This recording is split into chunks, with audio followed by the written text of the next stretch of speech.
Bonjour tout le monde, je suis Karine Lachance, je suis conseillère pédagogique au récit pour la FGA pour la région de la Montérégie. Je me présente, moi c'est Guillaume Poulain, je suis conseiller pédagogique du récit en Estrie. Je suis là pour appuyer Karine qui va vous donner le webinaire aujourd'hui. Donc, je suis heureuse de voir que vous êtes avec moi aujourd'hui pour cet atelier. Guillaume a mis, et moi aussi, là, on va vous mettre, là, quand vous arrivez là, dans le clavardage, les liens vers les documents. Donc, voici comment ça va fonctionner. Je vais avoir ma présentation, je vais vous montrer comment fonctionne Teams. Donc, je vais faire une démonstration des différentes fonctionnalités de la plateforme. Il va y avoir à 3 moments pendant la rencontre un petit bloc main sur les touches. Vous allez pouvoir explorer les différents les éléments que je vais vous avoir présentés. Ensuite, si vous avez des questions en cours de rencontre, je vais vous demander d'aller les inscrire dans le document collaboratif, qui est un document Word. Vous avez un droit de modification. Donc, à l'intérieur, faites simplement écrire votre nom. Ça me permet de vous nommer quand je réponds à votre question également. Si vous avez des réponses, vous pouvez aller les écrire. Sinon, en cours de route, on pourra aussi y répondre. Ce document-là va être déposé en même temps dans les après-cours FGA à titre de référence aussi pour la suite. Donc, toute la présentation PowerPoint que vous voyez présentement, c'est celle qui vous a été partagée tout à l'heure. Les liens sont cliquables à l'intérieur, donc n'hésitez pas à vous y référer par la suite. Aujourd'hui, donc, on a du pain sur la planche quand on regarde le plan de la formation, mais vous allez voir, d'après moi, ça va très bien aller. Là, il y a des moments où vous allez pouvoir explorer un peu. Donc, on va commencer par pourquoi on utiliserait Teams. On va voir les outils de visioconférence. Étant donné qu'on est en visio présentement, ça va aussi vous permettre de vous familiariser avec différents outils-là. On va regarder rapidement l'interface. Ensuite, la partie qui est importante, rejoindre et créer une équipe. Comment on va gérer l'équipe, planifier des réunions, le fil de discussion, les canaux, les onglets, les fichiers, les devoirs et d'autres types de ressources. C'est ce qui va être utilisé aujourd'hui. Donc, tout d'abord, pourquoi on utiliserait Teams? Vous avez sûrement remarqué présentement qu'il y a beaucoup de plateformes qui vous sont proposées pour faire des cours à distance, communiquer avec vos élèves. Chacune a ses forces, chacune a des petites lacunes que d'autres ont. Donc, pour faire un choix éclairé, on prend celle qui répond le mieux à nos intentions et à ce qu'on veut faire avec nos élèves. Teams, ça permet la collaboration, la communication, garder le contact avec nos élèves de manière un peu plus comme si on était en présence un peu. On peut parler, on peut écrire, on peut faire des rétroactions, on peut s'enregistrer. Ça permet de regrouper dans une équipe toute la documentation d'un groupe, d'un ordre du jour, d'une équipe, nos suivis par exemple. D'avoir à l'intérieur de la même plateforme des conversations rapides avec les gens, au lieu de faire l'aller-retour de courriel et ensuite de chercher dans quel courriel dont on avait parlé avec telle personne de tel sujet, donc l'historique des conversations, et parfois on a besoin de 2 ou 3 courriels. Donc, dans les conversations, c'est rapide, efficace, on a la même personne et on a un suivi, l'historique reste disponible. Donc, le partage d'écran, il y a quelqu'un qui l'a déjà testé, pour ceux qui ne l'avaient jamais testé, c'est le petit rectangle ici avec une flèche. Quand vous allez appuyer, là, je ne peux pas vous le montrer en partage d'écran puisque ça va enlever le partage, mais dans le bas, vous allez voir apparaître différentes options de partage. Vous pouvez partager votre bureau, un des écrans. Si vous avez plusieurs écrans, donc vous allez avoir un choix. Vous pouvez partager une fenêtre. Le bureau permet que peu importe ce que vous allez ouvrir, les gens vont le voir. Si vous sélectionnez une fenêtre, les gens ne vont voir que cette fenêtre que vous allez avoir sélectionnée, ce qui veut dire que toutes les actions que vous allez avoir sur le reste de votre affichage, vous aurez pas les gens ne le verront pas. Ensuite, vous pourriez choisir une présentation PowerPoint qui s'afficherait en plein écran pour les participants de la rencontre. Vous avez déjà découvert la fonctionnalité de la conversation. Il y a différentes options. Là, je crois que pour vous, vous n'avez que le A avec un pinceau et la petite flèche pour envoyer les messages.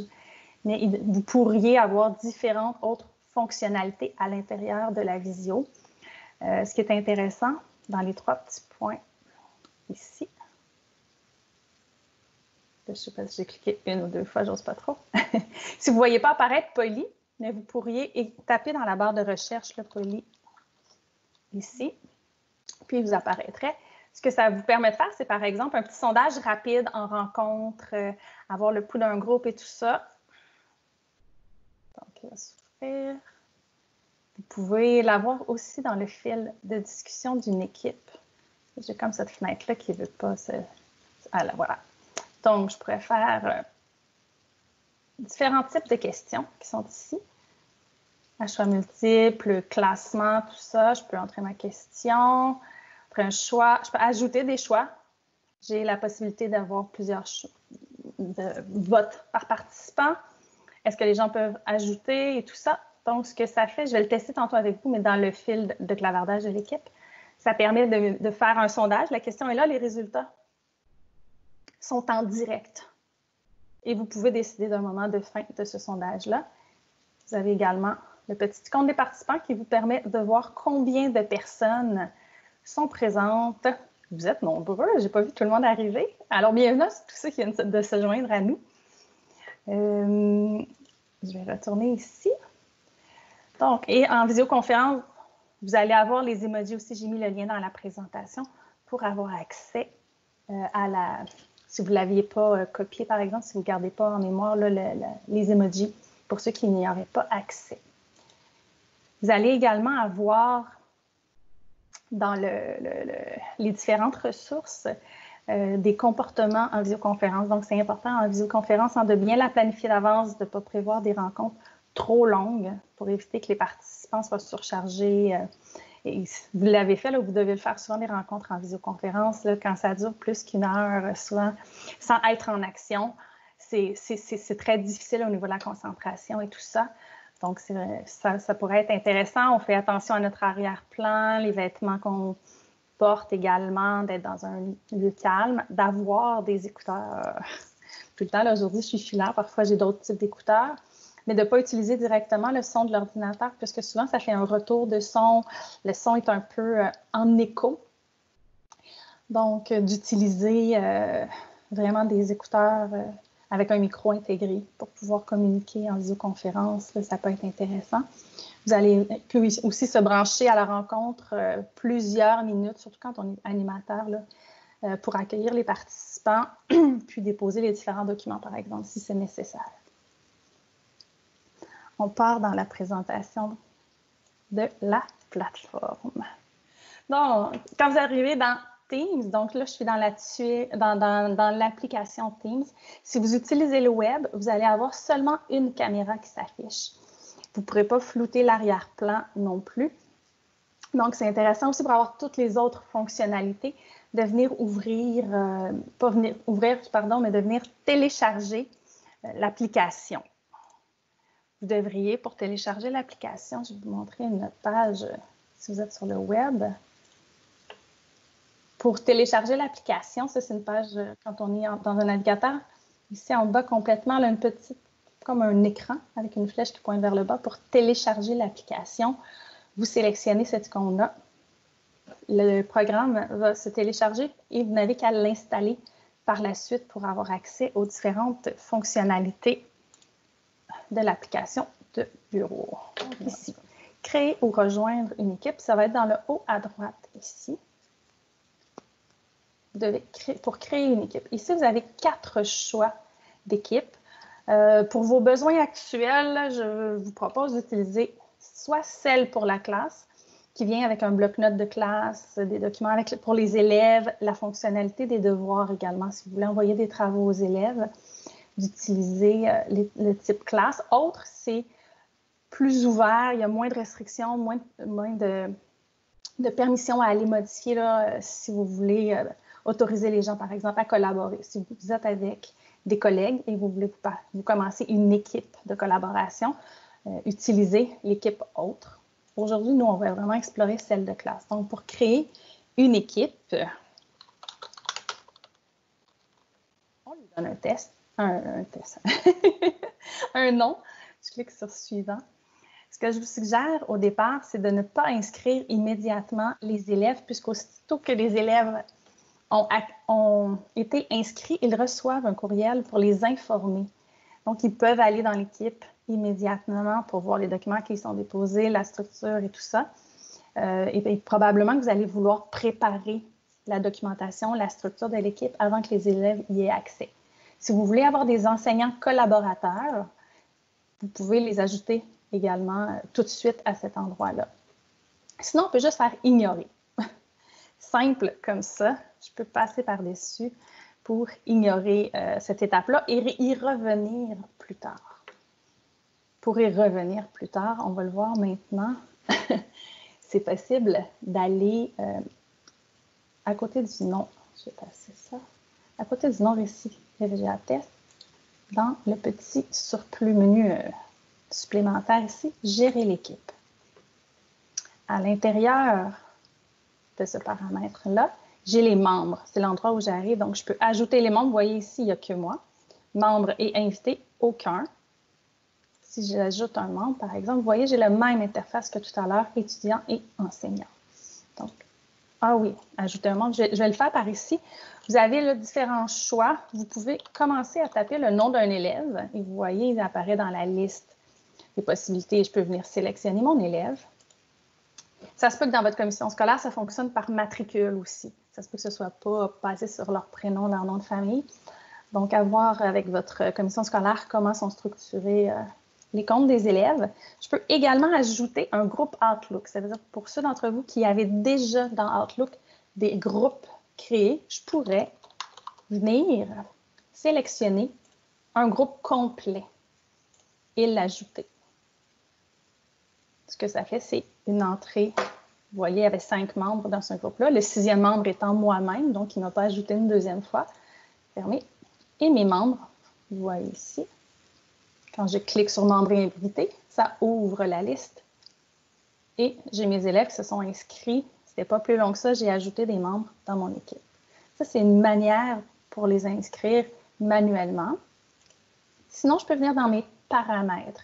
Donc, je suis encore dans la gestion de l'équipe. J'utilise les paramètres. Vous pourrez venir observer tout à l'heure pendant la partie, mais sur les touches, les différents paramètres qui sont là, ceux qui nous intéressent présentement, c'est le code d'équipe. Je pourrais envoyer aux élèves un code plutôt que de les inscrire manuellement. On les invite fortement, par contre, à utiliser leur compte de commission scolaire, puisque sinon, ça crée des difficultés d'accès aux documents, les permissions, les changements, plusieurs fonctionnalités qui ne sont pas disponibles comme invité. Vous n'avez qu'à cliquer sur « Générer » ici. Et voici votre code d'équipe que vous n'avez qu'à partager avec les élèves. Dans les autorisations des membres aussi, si jamais vous voulez les modifier, c'est à cet endroit-là, vous viendrez jeter un petit coup d'œil tout à l'heure. Qu'est-ce que j'autorise les membres à faire? Les invités et tout ça. Les élèves, comment accèdent-ils à l'équipe? Vous allez voir dans la présentation, je vous ai mis à la diapositive 12, que je vais vous montrer maintenant. L'accès des élèves à l'équipe. Selon la méthode d'inscription, si vous avez généré un code d'équipe, on l'envoie aux élèves par courriel. L'élève ouvre Teams et clique sur « Rejoindre » ou « Créer une équipe ». De la même façon qu'on est allé tantôt pour créer l'équipe, rejoindre dans l'interface. Donc, rejoindre ou créer une équipe à cet endroit-là ici. Et rejoindre une équipe à l'aide d'un code. Il vient simplement inscrire le code que vous lui avez fourni à cet endroit-là et il sera inscrit dans l'équipe. Donc, ça, c'est la méthode par code. S'ils ont été ajoutés comme membres, donc la première méthode que je vous ai montrée manuellement, les élèves inscrits vont recevoir un courriel. Ils cliquent sur le lien dans le courriel. Et là, ça va leur demander de sélectionner la version web ou l'application. On leur suggère à eux aussi d'utiliser l'application pour avoir plus de fonctionnalités, mais ils pourraient utiliser la version web. Maintenant, on va aller... Ça, c'est pour accéder à l'équipe. Maintenant, si je veux créer une rencontre virtuelle avec mes élèves, comment je fais ça? On va commencer par regarder dans le calendrier Outlook, pas le calendrier Outlook, le calendrier Teams, je m'excuse. Donc, dans l'application Teams ici, j'ai accès à un calendrier. Je peux venir sélectionner « Nouvelle réunion ». C'est de cette façon-là que j'ai créé le lien de la rencontre d'aujourd'hui d'ailleurs. On lui ajoute un titre. Ici, j'ajoute les participants que je désire inviter. Je peux aller par le nom d'une personne. Si je veux inviter un canal au complet, une équipe au complet, je peux aller ajouter un canal à cet endroit-là Et ça me permettrait de sélectionner l'équipe et dans quel canal je désire faire ma rencontre. C'est important, par contre, de savoir que quand j'utilise cette fonctionnalité-là, ça invite l'équipe au complet. Donc, tous les membres de l'équipe recevront l'invitation à cette rencontre. Si c'est ce que je veux, rencontrer tout le monde en même temps, c'est parfait. Utilisez cette stratégie-là, c'est la plus rapide. Par contre, si vous voulez rencontrer 2, 3 élèves et vous voulez aller dans l'équipe après, c'est pas possible. Si on a ajouté le canal, tout le monde va recevoir. Donc, dans ce temps-là, ce que je vous propose de faire, c'est vraiment de venir ici, inscrire le nom de vos participants. Quand c'est fait, vous avez mis votre date, votre heure, bon, complétez tous les champs qui sont à compléter selon vos besoins. Vous enregistrez la rencontre. Là, dans ce cas-ci, je ne vais pas créer une nouvelle rencontre. Je vais utiliser celle d'aujourd'hui. Donc, la rencontre d'aujourd'hui. Une fois que la rencontre est générée, ce que vous pouvez faire en retournant, vous voyez « Option de la réunion est disponible ici ». Puis, je peux, avec un clic droit au-dessus de « Rejoindre la réunion Microsoft Teams », je pourrais copier le lien de la réunion et partager ce lien-là avec les gens si je n'ai pas ajouté de participants. J'ai également option de la réunion qui vient d'apparaître, qui n'était pas disponible tout à l'heure. Quand je clique sur option de la réunion, ce que ça fait, c'est que ça m'ouvre une page Internet sur laquelle j'ai les options de ma réunion. Donc, qui peut éviter la salle d'attente? Ce qui nous intéresse particulièrement, c'est qui peut présenter. Si tout le monde peut présenter, ça veut dire que tout le monde a accès au micro de tout le monde et tout le monde peut supprimer un participant. Ce qui a, selon les différentes plateformes que j'ai consultées dernièrement, créé des problèmes d'élèves qui ferment les micros des enseignants, qui éjectent les enseignants des rencontres. On vient ici sélectionner qui peut présenter et vous mettez « moi » uniquement, ce qui retire ces possibilités-là aux élèves. Pour accéder aux rencontres par la suite, une fois qu'on a envoyé l'invitation à nos participants, ils vont recevoir dans leur calendrier. La rencontre sur le côté ici va être assurée au lieu d'être pleine. La rencontre est disponible, mais elle n'a pas été acceptée par le participant. Mais quand je veux y accéder, vous voyez ici en haut, j'ai « Rejoindre ». J'ai la même chose dans mon calendrier Outlook. Si j'utilise mon calendrier relié à mon courriel Outlook et que je vais dans mon... Ici, je vais le partager là. Donc, l'événement est ici. Quand je clique dessus, vous voyez que mon lien de rencontre est à cet endroit-là. Il s'est déposé automatiquement ici. C'est comme ça que je vais accéder par la suite aux rencontres. Donc, j'ai le choix d'utiliser... Vous avez la même chose si vous utilisez l'application de bureau d'Outlook ou la version web. Et j'ai également accès à partir de mon calendrier dans Teams. Donc, différentes façons d'arriver au même endroit.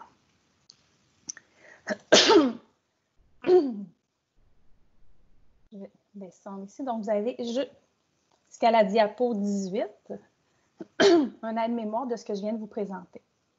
Bloc 1, main sur les touches. Je vous laisse environ 10 minutes, main sur les touches pour explorer les fonctionnalités que je viens de présenter. C'est sûr que vous allez découvrir d'autres choses en cours de route. Je suis certaine, convaincue de ça. Il reste 2 autres blocs, donc je vais vous demander si c'est possible de concentrer les questions, principalement, sur les éléments du bloc 1. Donc, vous pouvez créer une équipe. Je vous suggère de vous créer une équipe test pour commencer. C'est toujours pratique d'avoir une équipe dans laquelle on peut faire tous nos tests avant de le faire dans la vraie équipe. Parce qu'on a du temps peur d'effacer, supprimer quelque chose, de le déplacer ou que ce soit plus accessible. Là. Donc, créer une équipe. Ça se peut que certaines commissions scolaires aient bloqué cette possibilité-là. Par contre, prenez une équipe que vous avez déjà pour aller faire un peu d'exploration. Vous pouvez ajouter ou non des membres, des collègues, des élèves. Moi, je me suis inscrite avec, je m'excuse, mon courriel personnel dans une des équipes pour voir quelles étaient les permissions des invités. Donc, ça peut être intéressant d'aller voir un invité, qu'est-ce qu'il voit, qu'est-ce qu'il peut faire. Il peut supprimer des documents. Souvent, on a besoin de valider ce genre d'informations-là. Vous pourriez le faire de cette manière-là. Naviguer dans les paramètres de l'équipe. Je vais vous montrer tantôt les autres paramètres. On peut aller générer un code d'équipe si vous voulez. Planifier une rencontre Teams également pour ceux qui veulent aller se pratiquer là, Donc, je vous laisse 10 minutes. Je vais prendre la parole, partager mon écran. Il y a une question dans le document quelqu'un qui demande comment on fait pour enlever les notifications chaque fois que quelqu'un va écrire dans le clavardage. Je peux y répondre, là, je vais vous partager mon écran. Je devais le faire au début, hein, effectivement. Donc, pour enlever les notifications de n'importe quelle conversation, si vous regardez, il faut aller dans le menu de gauche et cliquer sur l'onglet de conversation. Donc, on va voir la liste de nos différentes conversations. On va venir choisir là, la conversation qu'on ne veut plus avoir les notifications. Puis, il y a les 3 petits points à droite qui sont les autres options. On va cliquer là. Et on va désactiver les notifications. En désactivant les notifications, les gens vont continuer d'écrire, mais on n'aura plus là, la petite notification audio. Puis, pour revenir à la réunion, quand on est là, normalement, vous devriez voir la réunion qui devrait être à peu près ici, comme ça, en haut. Là. Vous avez juste besoin de cliquer sur la caméra, puis vous allez revenir à la réunion. Certainement. Alors, oui, ma question est la suivante, c'est que nous, on a je suis de la commission scolaire de Port-Neuf, on a 3 points de service. Ce que j'aimerais faire, c'est que j'aimerais que, dans le fond, que l'information soit l'information par rapport j'enseigne l'anglais, là, que l'information soit disponible dans chacun des centres, dans chacun des points de service, mais que par contre, que je n'ai pas que je ne reçoive pas les messages ou les notifications de, par exemple, un certain point de service puisque je n'y travaille pas. Je ne sais pas si... moi, présentement, j'ai comme un petit peu quand même travaillé avec la Teams. Je me suis fait présentement des canaux, plutôt, qui représentent à peu près chacun des sigles. Mais c'est sûr que si j'ai des élèves du point de service 1 et du point de service 2, etc., j'aimerais pouvoir faire une distinction et j'aimerais que je n'ai pas à gérer les messages du exemple du point de service numéro 3 alors que je n'y travaille pas. Je ne sais pas si c'est clair. Peut-être, Karine, tu pourras répondre. Moi, je pense que les canaux privés, c'est votre meilleure solution. Là, faire que le canal général soit utilisé seulement pour les messages généraux, puis que tout le monde se restreint à aller travailler dans un canal, mais privé, donc pas un canal standard. Donc, quand on crée un canal, on peut le rendre privé ou standard. Donc, on va y aller pour la sélection de privé. Par contre, le désavantage de choisir un canal privé pour l'instant, c'est qu'on ne peut pas planifier de réunion pour un canal privé. Pour l'instant, il faut ajouter les membres là, à la main, là, si on veut planifier une réunion pour un canal privé, mais j'ai lu dans les forums Microsoft que c'était une fonctionnalité sur laquelle ils travaillaient, donc ça devrait arriver éventuellement. Mais c'est ça, moi j'irais comme ça. Donc un Teams pour la globalité, puis des canaux privés avec les personnes désignées. Comme ça, dans ce temps-là, vous ne serez pas notifié de tout ce qui se passe dans un canal privé dans lequel vous n'êtes pas membre. OK. Et si, c'est ça, c'est que si j'ai des canaux qui sont comme privés, parce que la fonction au niveau de faire des rencontres, etc., je ne vois pas, c'est sûr que oui, je vais le faire, là, ça va être beaucoup plus à distance, mais je vais plus le faire sur une base très, très individuelle et non pas nécessairement en tant qu'équipe. Dans ce cas-là, la fonctionnalité de canaux privés me semble être une bonne solution pour vous. Là. OK, parfait. Merci. Ça fait plaisir. Peut-on voir tous les participants? Pour l'instant, il y a seulement 4 caméras. Une caméra sur le web seulement qui affiche. Remarquez que la semaine dernière, j'ai eu une expérience sur le web à 4 caméras. Donc, je pense qu'ils sont en train d'augmenter le nombre d'affichages quand on est en ligne. Dans l'application, pour l'instant, 4 caméras. J'ai cru comprendre qu'ils avaient commencé le déploiement de l'affichage de 9 caméras, mais ce n'est pas rendu dans notre coin encore.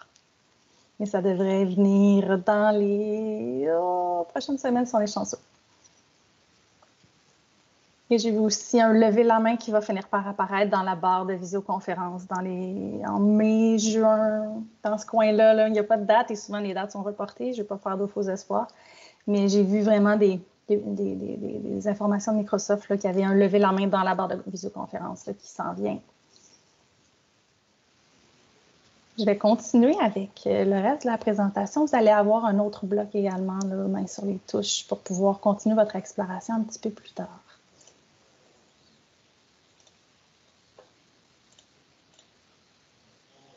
Je retourne dans mon équipe. Donc, quand vous arrivez dans l'équipe ici, là, le mien, c'est ma classe test, justement. vous allez avoir le premier onglet. Donc, en haut ici, ça s'appelle des onglets. Publication. Ça, c'est le clavardage de l'équipe, de ce canal-là de l'équipe. Donc, c'est l'endroit où on peut, par exemple, avec une équipe, commencer une visioconférence. Dans le bas ici, là, vous allez avoir différentes fonctionnalités. Vous avez la visioconférence, le rejoindre maintenant. On pourrait avoir une rencontre spontanée, on se rejoint dans le canal général de l'équipe. On pourrait faire ça. Ce qui est intéressant, c'est le petit A avec le pinceau qui vous permet d'avoir une nouvelle conversation ou de faire une annonce aux élèves, un événement, une remise, c'est la fête de quelqu'un, on veut juste l'annoncer et le célébrer. On pourrait utiliser une annonce pour le faire. Je peux venir gérer qui peut répondre à cette publication. Et pour les gens qui ont plusieurs équipes et plusieurs groupes, par exemple, je pourrais venir publier dans plusieurs canaux. Là, j'ai mon onglet général et je pourrais sélectionner d'envoyer mon message dans plusieurs équipes en même temps. Et je peux choisir les canaux donc, et le faire en une seule étape, une seule publication qui s'en va dans plusieurs équipes à la fois. Ça sauve du temps quand je veux faire une annonce, par exemple. Par la suite, quand j'ai mis une publication, là, c'est mon... J'essaie de monter. Ah, c'est ça qui s'est passé. J'essaie de monter dans ma page. Ça veut pas. Donc, quand je fais une annonce, dans le coin ici, en haut à droite, j'ai un genre de mégaphone qui apparaît pour l'annonce. Et vous voyez que mon affichage est beaucoup plus gros. L'affichage est différent. C'est un peu le principe des réseaux sociaux. Je peux répondre à une publication. Je peux également venir y réagir. Donc, je peux agir de différentes manières là, sur la publication qui a été mise dans le fil de clavardage. Je peux venir joindre des documents directement. S'ils sont sur mon ordinateur, sur une clé USB, je peux simplement prendre le document, faire un glisser-déposer et le document va venir s'insérer à l'intérieur de la conversation. Puis, j'ai une copie qui va venir se déposer dans le fichier.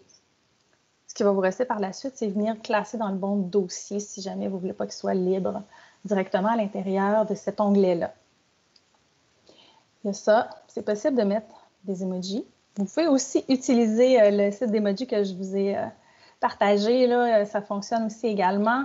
Ça peut agrémenter, je vous dirais. C'est pas le bon terme, là, mais un peu une conversation. Parfois, on n'a pas besoin de parler, puis on envoie des emojis et tout ça. Vous pouvez les désactiver dans les paramètres des participants si ça devient à un moment donné un peu trop de la pollution dans le fil de discussion de l'équipe. Là, si c'est un problème, vous pourriez le faire. Les praise, si c'est activé, ça permet de cibler un élève, par exemple, en particulier, ou quelques élèves, et de renvoyer spécifiquement à eux un genre d'encouragement. Vous pourriez les choisir ici, un badge en fait, qu'on leur donne. Vous pourriez faire des liens vers YouTube. Le petit poli que moi j'ai ajouté, la même chose, le petit menu trop plein à droite ici. Vous pourriez venir chercher poli, moi je l'ai encore. À l'intérieur, un choix multiple et je l'insère.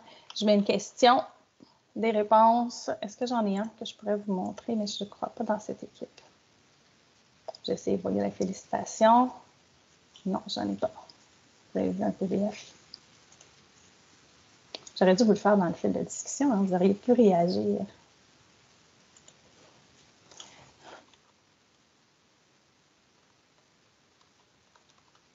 Ici, et puis là, je pourrais dire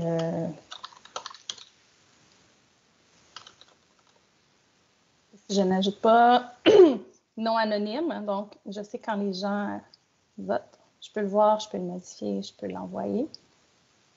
Il va apparaître directement dans mon fil de discussion. Il est un petit peu plus haut. Oups, ici, je m'excuse. Je peux voter. J'envoie mon vote. Et quand mon vote est fait, c'est ici. Si je n'ai pas permis plusieurs votes, si je change ma réponse, mon petit sondage va venir se mettre à jour. Ça, c'est le premier fil de discussion d'une équipe. Je peux aussi mentionner quelqu'un avec le petit arrobas. Et vous voyez que ça me suggère déjà les participants de mon équipe. Ça, c'est un type de conversation d'équipe. Il y a aussi les conversations privées. Dans votre bandeau à gauche, vous allez avoir conversation. Guillaume m'a montré où aller enlever les notifications. C'est au même endroit. Je pourrais venir à l'intérieur ici pour avoir une nouvelle conversation avec quelqu'un. À côté de la barre de recherche, j'ai un petit carré avec un crayon. Je viens sélectionner les élèves avec qui je veux avoir une conversation. Par exemple, ces deux élèves-là que je veux rencontrer en sous-groupe. Donc, je viens dans « Conversation », j'inscris le nom des élèves et là, je pourrais avoir une discussion avec eux.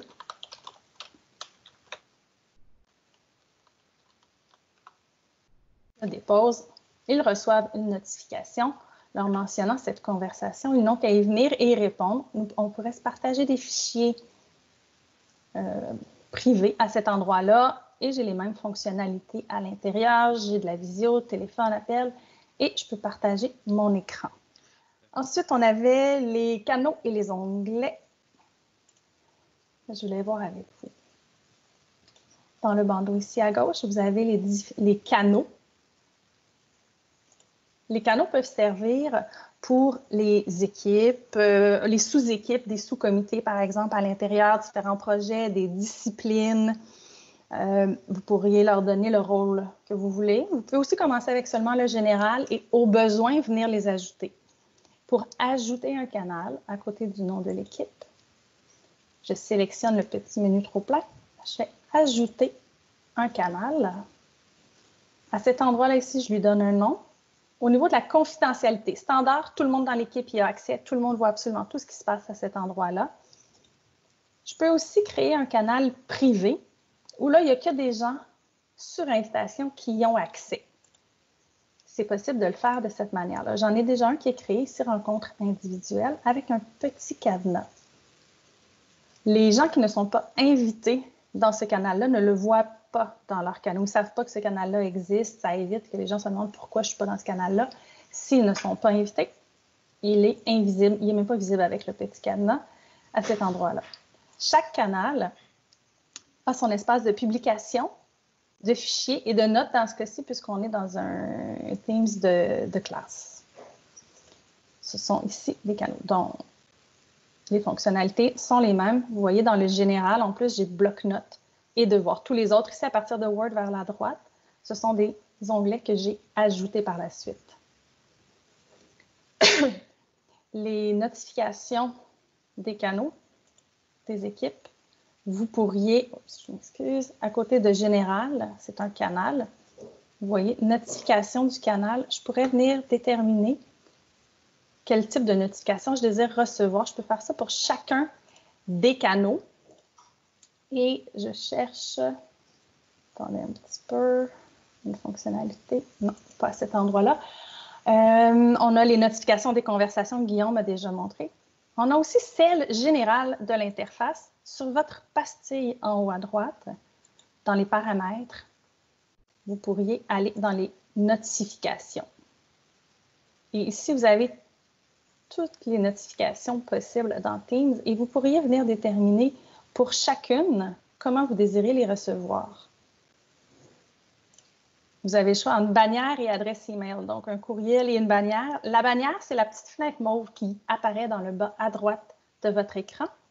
Dans le flux, c'est seulement dans le fil, la conversation, que ça apparaîtrait. Donc, vous ne seriez pas notifié autrement que par ici. Vous voyez, j'ai un petit 3 rouge là. Ce serait de cette manière-là que vous auriez vos notifications.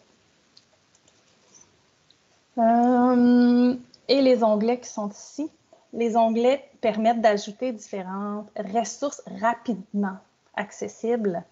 Par exemple, une page Word, elle va s'afficher. Vous allez avoir ici, sur laquelle il y a différents liens. Les liens sont actifs. Puis, je ne veux pas que les élèves aient besoin d'aller la chercher à l'intérieur d'une arborescence de fichiers. Ce serait possible. Des activités GeoGebra, je peux en ajouter. Les PDF qui seraient directement, que ce serait directement possible de les consulter dans la plateforme. Les élèves peuvent utiliser ici. En tout temps, quand vous êtes dans la plateforme de Teams, vous pouvez aller chercher de l'aide. Barre oblique, Aide dans la barre de recherche vous amène sur l'aide générale de Teams, la gestion des équipes, par exemple. Vous pourriez trouver à cet endroit-là plusieurs réponses à vos questions. Je vais vous laisser maintenant faire un deuxième bloc de main sur les touches. Je vais partager le deuxième bloc. Je suis à la diapo 24. Donc, tester les fonctionnalités du fil de discussion, insérer un document dans le fil de discussion. Dans le prochain bloc, je vais voir les fichiers et tout ça, là, comment on donne l'accès ou pas à un fichier. Vous pouvez ajouter Poly si vous voulez le tester. Vous pouvez le créer. Oh, je n'ai pas fait les fichiers, je m'excuse, c'est dans le bloc 3. J'ai mis les fichiers ici alors qu'on ne les a pas vus encore, donc pas ce type-là. Création de canaux standards ou privés, vous pouvez naviguer dans les paramètres, aller sélectionner vos préférences de notification. On va revenir ensemble à E55. Donc, Martin G. Est-ce que le partage d'écran peut seulement être arrêté par la personne qui partage l'écran ou le gestionnaire peut aussi le faire? Le gestionnaire peut le faire. Tantôt, le partage, on a simplement à cliquer pour désactiver le partage d'écran, sans problème. Sinon, on partage nous-mêmes notre écran, ça enlève le partage. Parfait, merci. Il y a Nicole Pilon qui demande comment on insère un fichier dans un fil de discussion. Ce qu'il faut savoir, c'est que par exemple, ici dans la formation, puisque vous êtes des invités, il n'y a pas les fonctionnalités de dépôt de fichiers, mais normalement, dans une discussion, vous pourrez tout simplement utiliser le trombone qui va vous permettre d'insérer un fichier. Sinon, je vais vous partager mon écran. Donc, dans la conversation, on peut venir choisir là, le fil de discussion dans lequel on veut insérer un fichier, peu importe lequel. Ça peut être avec un seul individu dans une conversation de formation. Et en haut, on a l'onglet Fichier, qu'on peut choisir Fichier. Puis, on peut partager un fichier à partir de OneDrive ou de notre ordinateur. Donc, c'est deux façons. On utilise le trombone, qui là, vous ne le voyez pas parce que vous êtes des invités là, dans une réunion, mais normalement, dans une discussion privée ou dans une réunion de votre institution, là, dans laquelle vous êtes présentateur de base, là, vous allez avoir le petit trombone. Sinon, on va avoir, quand on clique sur Conversation, on choisit la conversation dans laquelle on veut partager le fichier, on clique sur Fichier, puis on peut partager des fichiers. Voilà. On peut également le faire dans le fil de clavardage d'une équipe. C'est la même chose si on veut partager un document à une équipe. C'est toujours possible de le faire de la même façon que Guillaume vient vous le montrer. On va retourner dans l'équipe. Là, c'est maintenant que je vois avec vous le partage de les fichiers et les onglets en haut plus spécifiquement. À côté de Publication, vous allez avoir Fichiers. Ce sont les fichiers de votre équipe, dans ce cas-ci de l'onglet Général. Dans l'onglet Général d'une équipe de type classe, vous allez avoir par défaut support de cours qui va être ici, sur le petit document qui est là, en vraiment très pâle. Vous allez voir deux anneaux cadenassés ensemble, ce qui veut dire que tout ce qui est déposé à l'intérieur de ce fichier est en consultation seulement pour les élèves, y compris des documents modifiables à l'intérieur de ce dossier vont devenir en consultation seulement. Vous pourriez aller ici. Là, c'est sûr que moi, j'ai des droits d'édition puisque je suis propriétaire de l'équipe. C'est l'endroit où je peux aller déposer différents documents du cours. Je retourne en arrière. Ici, tous les autres documents qui sont déposés ici, si ce sont des documents Word, ils sont en mode collaboratif par défaut. Ce qui veut dire que n'importe quel élève ou membre de l'équipe pourrait ajouter du contenu, venir bonifier un document, ajouter des commentaires sur un document en construction, par exemple, un document d'équipe qu'on veut déposer à l'intérieur. Les élèves pourraient l'utiliser à cet endroit-là pour venir travailler ensemble. Il y a aussi le fait, par contre, il faut toujours être conscient qu'un élève pourrait effacer une partie d'un travail déjà fait. Mais dans Word, il y a moyen d'aller chercher l'historique de version et de récupérer les informations qui auraient pu être supprimées par erreur par un élève en cours de route, là, en cours de collaboration, si ça arrive. Vous pouvez déposer des présentations PowerPoint, des PDF, des moyens d'ajouter de la documentation. Vous pouvez créer un dossier. Je suis sur Nouveau.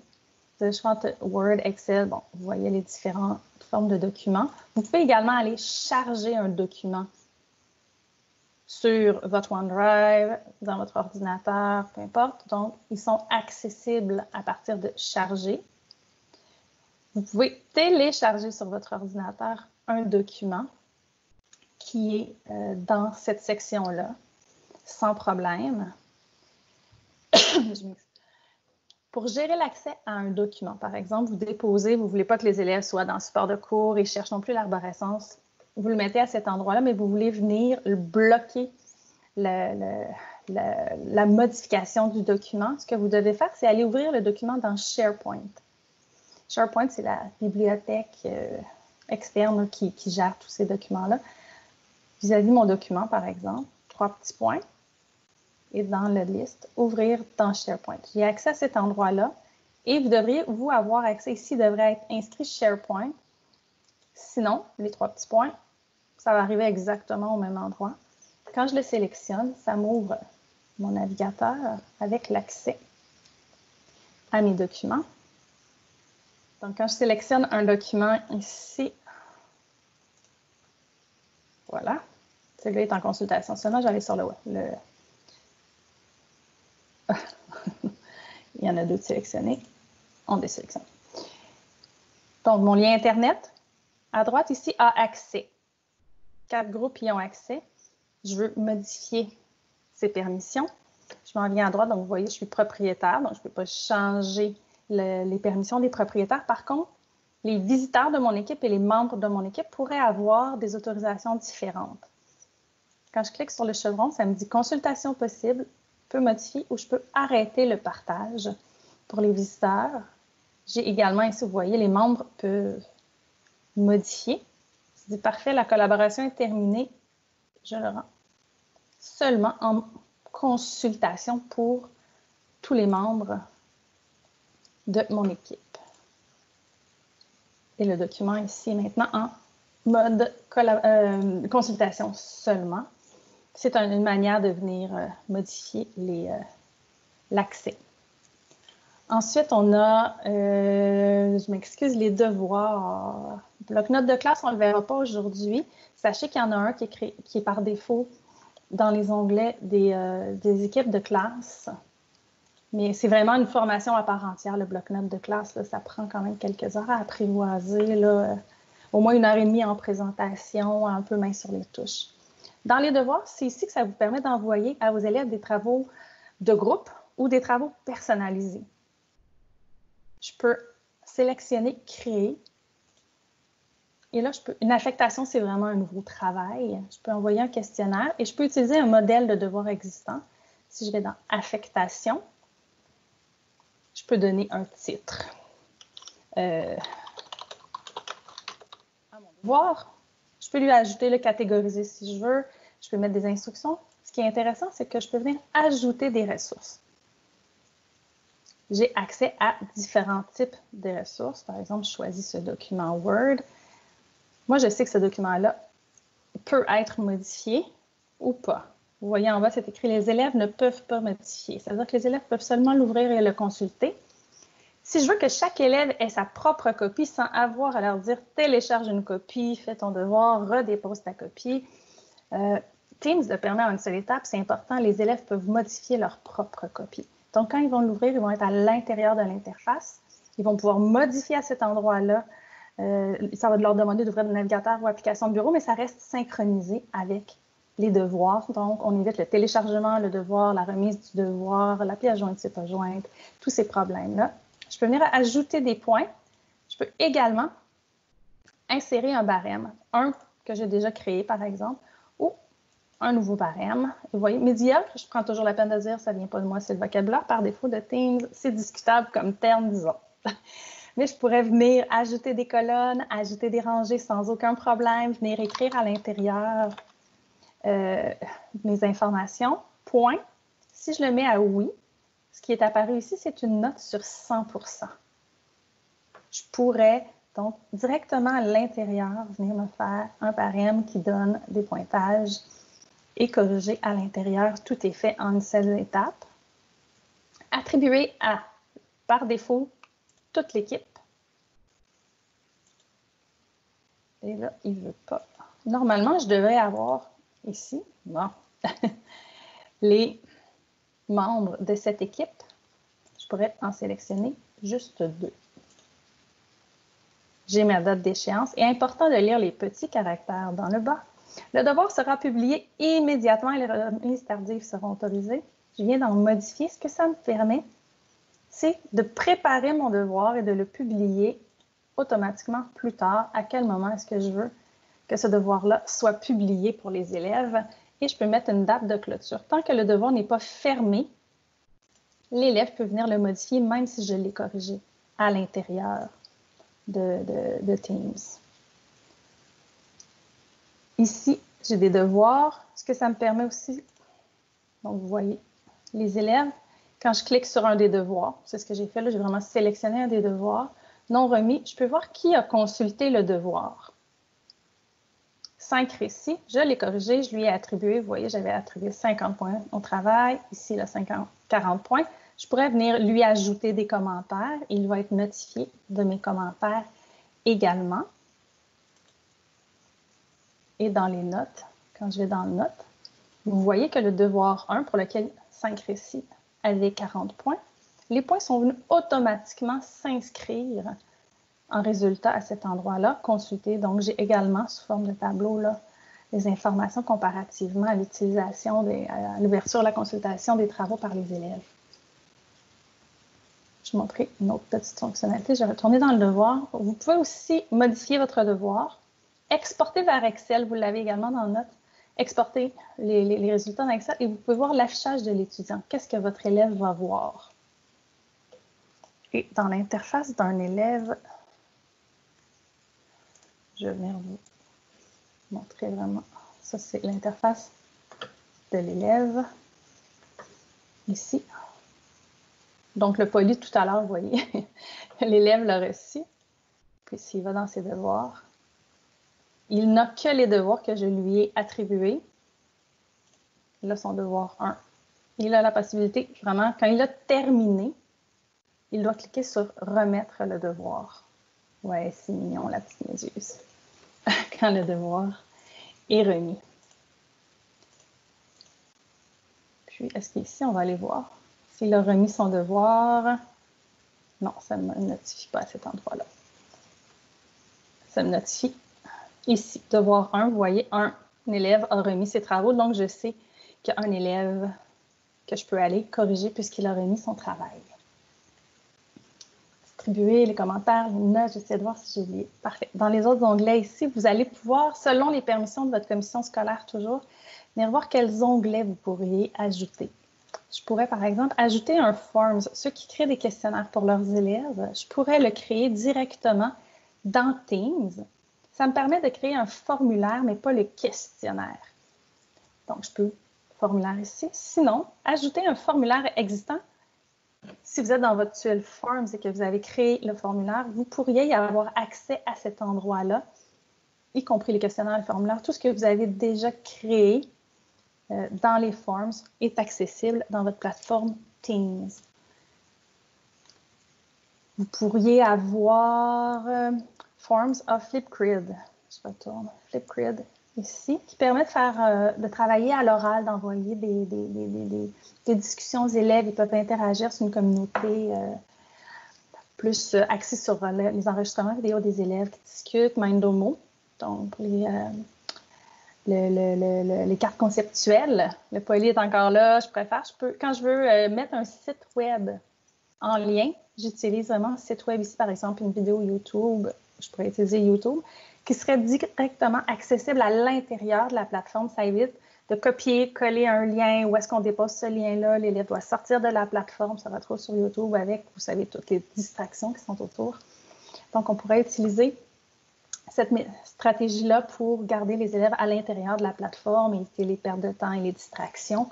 C'est un bon moyen. Dans le document de présentation, la diapo 28, pour gérer l'accès, j'avais déjà fait une... pas 28, je m'excuse, je suis dans les devoirs, je ne suis pas dans la bonne diapo. Dans la 25. Gérer l'accès au fichier, vous allez voir, il y a un lien vers une vidéo externe, là, vous pourrez revoir l'accès au fichier. Là, il Il y a déjà un tutoriel, là, c'est celle qui revient le plus souvent dans mes questions, comment j'empêche les élèves de modifier des documents. Donc, je suis rendue à la 29. 30. Bloc 3, là, vous pourriez aller dans la consigne de tout à l'heure, dans les fichiers, insérer des fichiers, les modifier, ajouter différents types de ressources. Vous pourriez créer un devoir et ajouter des ressources. Vous pouvez également, dans les devoirs, là, je ne l'ai pas montré, mais il y a brouillon. Si je veux commencer un devoir, moi, j'en ai une tonne dans celui-ci, je l'ai testé plein de fois. Mais vous pourriez travailler sur un brouillon avant d'envoyer l'affectation à vos élèves. Vous pouvez modifier l'accès aux documents. Exploration libre, c'est le dernier bloc de manipulation. Donc, je vous laisse environ 10 minutes pour explorer ces fonctionnalités-là. Si vous avez des questions, n'hésitez pas. Guillaume? Oui. Des questions? Oui, vas-y. Non, il n'y a pas de question proprement dit à laquelle je voulais répondre là, mais je voulais peut-être mentionner à propos des devoirs une petite astuce, là, parce que dans le fond, il n'y a pas moyen vraiment d'ordonner les devoirs. La façon d'ordonner les devoirs, surtout en FGA, là, dans un contexte d'entrée continue, on peut utiliser les dates de remise, puis ça va nous permettre d'ordonner les devoirs qu'on fait en fonction des dates de remise qu'on va faire. Fait que, par exemple, une petite astuce, moi j'utilise, là, je mets tous mes devoirs, disons, en 2022. Puis là, ben, le devoir que je veux séquencer, 1, 2, 3, ben, je mets, mettons, remise le 1er janvier, après ça, le 2 janvier, le 3 janvier. Puis quand on utilise la date de remise, ça va nous aider à ordonner les devoirs un peu peut-être différemment que de l'ordre de création. Fait que vous pouvez peut-être jouer un peu avec l'ordre de remise des devoirs pour voir l'effet que ça a dans l'ordre de présentation, là.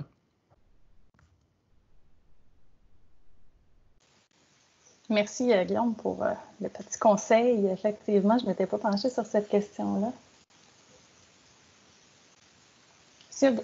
Martin Pierre, donc, à la question 15. Si nous sommes 3 profs à collaborer, qui est notifié s'il y a attribution? Tous ceux qui ont... Oui, c'est ça. Selon vos paramètres de notification, tout le monde, personne.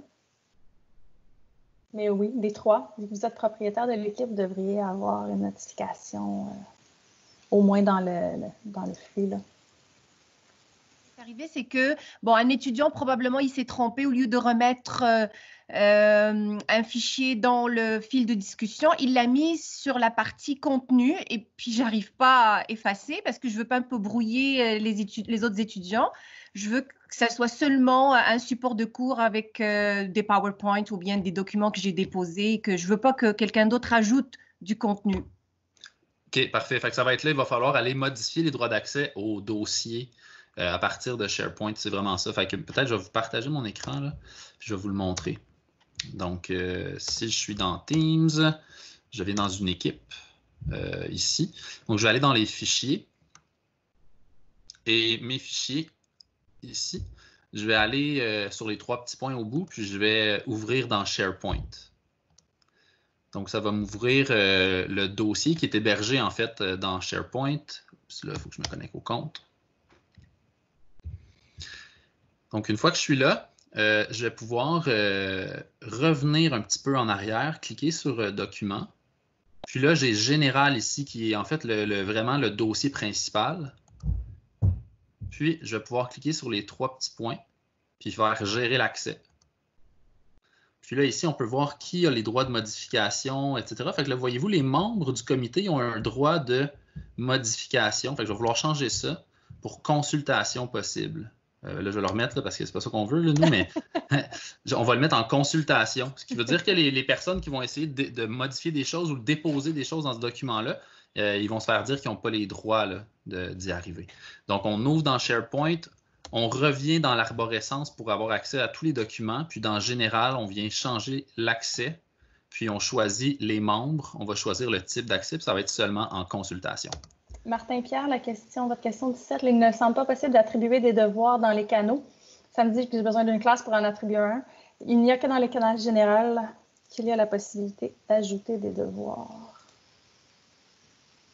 C'est le seul canal pour lequel c'est possible. Oh, Martin Pierre, je pense que votre question, c'est d'avoir accès à devoirs. Cet onglet-là n'est disponible que dans les équipes de type classe. Si vous avez PLC, personnel qui est en passant pour membre du personnel et pas personnel qui m'appartient, et la autre, il n'y a pas cette fonctionnalité. Elle n'est disponible vraiment que dans les équipes de classe. Nicole, j'ai mis votre question dans le document collaboratif. Là. Une fois qu'on a ajouté un document PowerPoint que l'élève consulte, comment peut-on ajouter des hyperliens pour qu'il pratique sur un autre site? Vous pourriez ajouter les liens directement dans le PowerPoint qui sont actifs en cliquant dessus. Sinon, dans les onglets en haut, c'est possible d'aller ajouter peu de sites parce que ça devient vite difficile à voir. Là. Ça va être dans un chevron qui va défiler vers le bas et qu'on va devoir ouvrir. Vous pouvez aussi faire un peu ce que j'ai fait, mettre un site, par exemple, ceux qui utilisent un Symbalou ou ce genre de Diego pourraient l'ajouter en site Internet dans les onglets et là avoir une plateforme qui permet d'accéder à plusieurs sites en même temps. Sinon, il reste le traditionnel Word, comme j'avais fait le lien Internet pour faire un test de consultation, là, mais c'est moins convivial. Vous pouvez prendre une plateforme externe pour l'utiliser. Je vous ai mis dans le clavardage un lien vers un Geniali. Un Geniali, c'est une plateforme qui permet de faire des animations interactives. Vous pourrez aller l'explorer, c'est vraiment très intéressant. Ça permet de mettre des points d'intérêt, par exemple, sur une image. Ce que vous avez eu tout à l'heure pour la barre de visioconférence, c'est un type de Geniali. Là, je vous ai mis la roue du cadre de référence du numérique et je vais vous mettre un lien directement vers un Mentimeter. Je vous demande votre avis là-dessus. Ça prend 3 petites minutes, ça vous fait découvrir des nouvelles plateformes. Un Mentimeter, ça permet de rendre aussi interactif du contenu à distance. Donc, ouvrez les deux liens. Le Mentimeter, c'est un lien direct. On peut aussi l'avoir avec un partage d'un code. Là, j'ai décidé aujourd'hui de vous le faire simplement avec un lien. Vous cliquez là-dessus. Puis, vous allez avoir, selon vous, quelles compétences du cadre de référence du numérique Teams permet-il de développer? Je vous ai listé, vous avez les icônes, vous pouvez faire. Puis, on va regarder ensemble les résultats de ce Mentimeter-là. Je vais partager mon écran et vous montrer les résultats. Donc, en allant sur la plateforme, ici, vous voyez une personne à voter. Et oui, effectivement, Mentimeter s'intègre dans un PowerPoint. Donc, sans sortir de la présentation, on peut partager le lien à nos élèves qui y accèdent et on voit en direct les résultats apparaître sans avoir nous à sortir de PowerPoint. Ça fait partie des compléments. Pour ceux qui peuvent ajouter des compléments dans leur PowerPoint, là, ce que j'ai fait pour ça, pendant qu'il y en a qui veulent. Je suis allée dans Insertion, Compléments. Le télécharger, évidemment, je l'ai téléchargé, mais dans mes compléments, Mentimeter est là. Tout ce que ça me demande, c'est de copier-coller le lien vers la page de résultats. Donc, on a 9 personnes déjà qui ont répondu, 10. Je ne